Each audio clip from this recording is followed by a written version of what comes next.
Hey, this is MassX with apparently our last and final One Punch Man the Strongest video. Yes, my apologies to everybody. First off, I was getting an absolute slew of DMs as well as tags on Discord. I was out last night, so I could not even get remotely to everything that had come over. I had to previous plans, so I really did what I could to get back with people, but if I didn't get back to you, my apologies. But as you're all aware at this point, the One Punch Man the Strongest has formally shut down as of January 19th. We found out about it for sure literally minutes before the decision was made. And you're probably asking yourself in a lot of ways what happened. It's pretty straightforward. I wish I could have said something sooner, but honestly, I believe the hope was this was not going to have to happen. But this was very sweeping, and what did not just affect One Punch Man the Strongest. If you're not aware, the ban that was put in place, the law that was issued, deals not just with TikTok itself, but subsidiaries. It dealt with ByteDance, which encompasses a lot.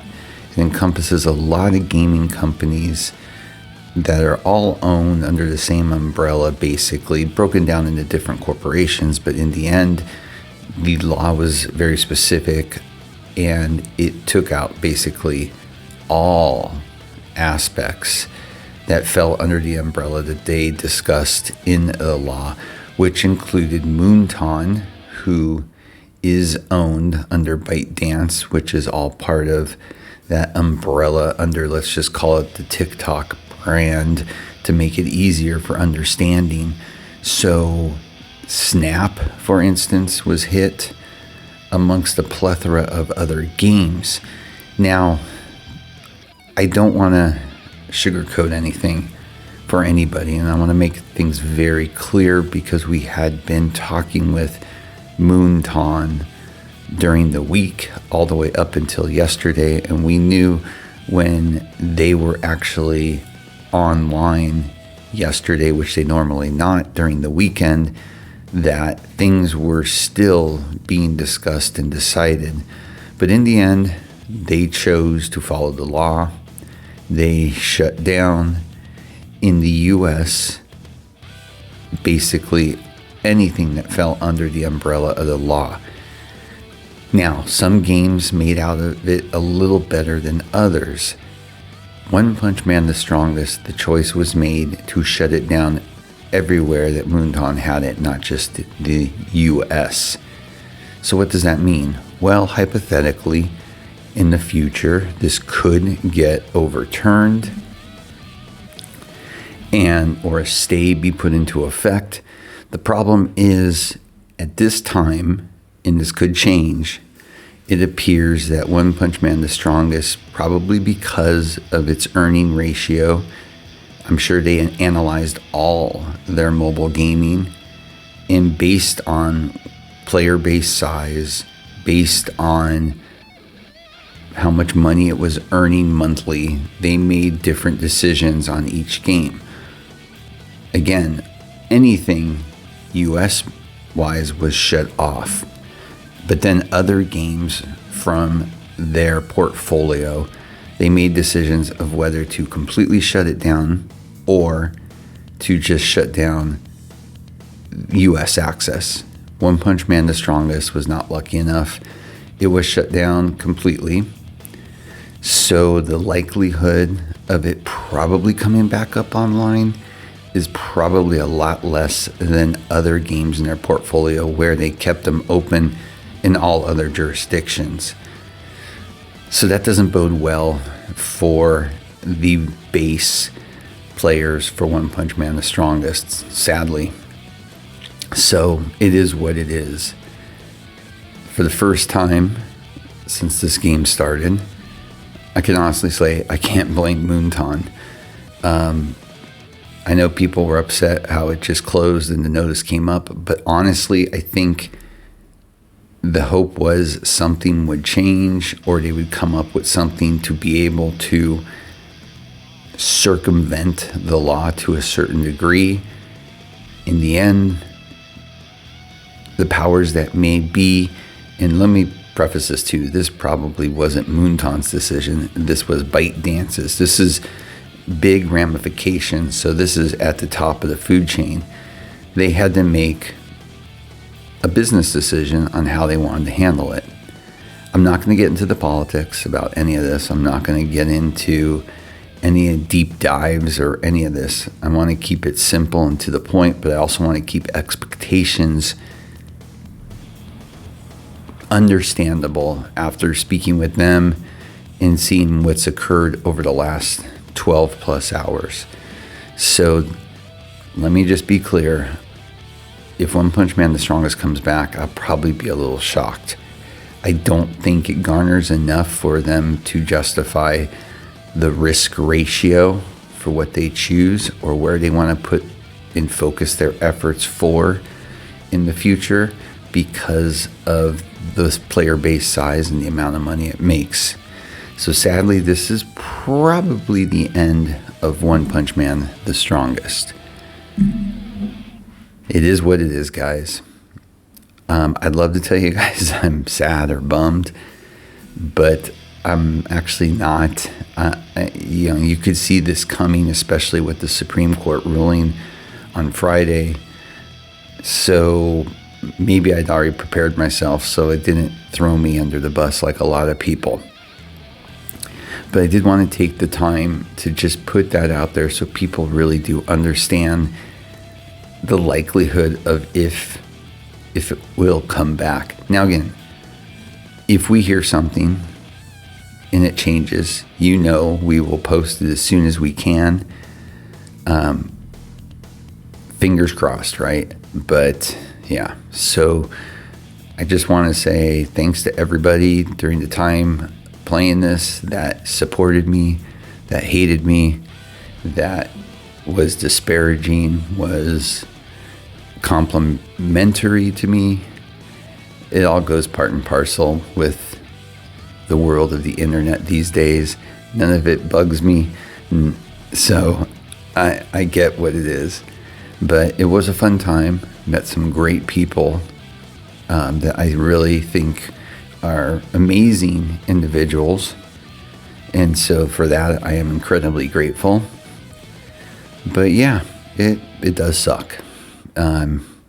So what do you do now? Well, you probably have another game, so you're probably doing that because, again, remember, this doesn't affect all mobile games. It only affects what fell under the ByteDance/TikTok umbrella for now. Now, for me, I've been in a much more casual mood lately, so I haven't been playing a lot of crazy games lately. Lately, I've been playing, everything you see on this screen is not what I'm playing currently. Of course, I still play the Japanese version of Jujutsu Kaisen Phantom Parade. I play the global version, of course, as you're aware. Heaven Burns Red, I still play, which I absolutely love. Horizon Walker, I ironically still play. The Yu Hakusho Chinese version of the idle game, I do play. I don't care, it's Yu Hakusho. I did reopen my Memento Mori account. I don't know why, but for some reason, I think it has to do with the music in that game. It's just so good that it's just chill, It's an idle game, but it's very structured differently than most. And the music is just good. And I love the watercolor type graphics they use. It just, kind of mellows you out. Then I've got some older games that I actually play, Idle Angels, as well as Angel Legion. Angel Legion is one I'm going to probably do a video on because that game is has a very interesting backstory, and it's come around in a couple different incarnations. And then of course, because I'm thinking about doing videos, I've got DC Dark Legend and DC Worlds Collide, because DC Worlds Collide popped back up where it had kind of disappeared. Both of them hopefully should be having global releases soon. So I went ahead and jumped back in because I had accounts on both just to check out what's been changed, any updates, and might do videos on those. And the One Piece Sailing Kingdom, I haven't even opened up. I put that on there because every so often I like to go on to those non-licensed games and check them out. That doesn't mean I'll do a video or anything for them. But really right now, my primary is Jujutsu Kaisen and Heaven Burns Red are my two major games right now I play. Honestly, I go in phases and sometimes I don't want to play a lot daily. So that's what's going on. So for me at least. But in the end, yeah, that's all I can really say about everything. Big thank you and shout out to both Speedy and Infant. I never intended or wanted to work on their Discord. Finally I don't want to say coaxed. I was encouraged to work on the back lines, not so much on the day in, day outs on it. But it was enjoyable, and those two kept me going on wanting to continue to do it. So to them, thank you. And to everybody else that was a positive influence on this game, hats off. Because there were some ups and downs in this game, not just from Moonton, but from the player base. And the ones that kept their heads high, thank you, because those were the people that were the ones that truly were the ones keeping this game going. Good gets much further than bad. As they always say, bad news and bad things that happen come in and out of the cycle quickly. Good news and positivity lasts longer and has a staying force with it.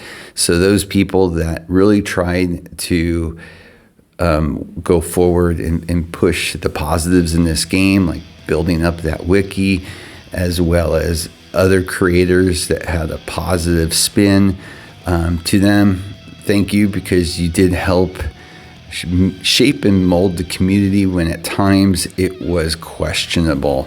And to everybody else, yes, just remember it's a mobile game and life goes on, right? But again, let me know in the comments what you guys are going to be playing. I know I'll be posting stuff periodically, but yeah, I'm just kind of waiting for the new Bleach game. That's the one I'm most excited for. I've done a few videos on that. It'll probably be a while, probably be towards the middle to end of this year before we really hear much more on it, especially a release date. It's all pointing that it's going to start in China first, which is fine. But again, that's the one I'm really looking forward to. That and, of course, Windbreaker, which comes out, I think, in March. And I'll do a video on that. But that's right now, I think, only going to be Japanese only. But I'm pretty hopeful they're going with a global release at some point. The company that's releasing it normally does global products, not just singularly in Japan. So that's encouraging too. So, all right, guys, chin up. It sucks, but it is what it is. With that, as always, please like and subscribe. It helps a lot. Have a great day.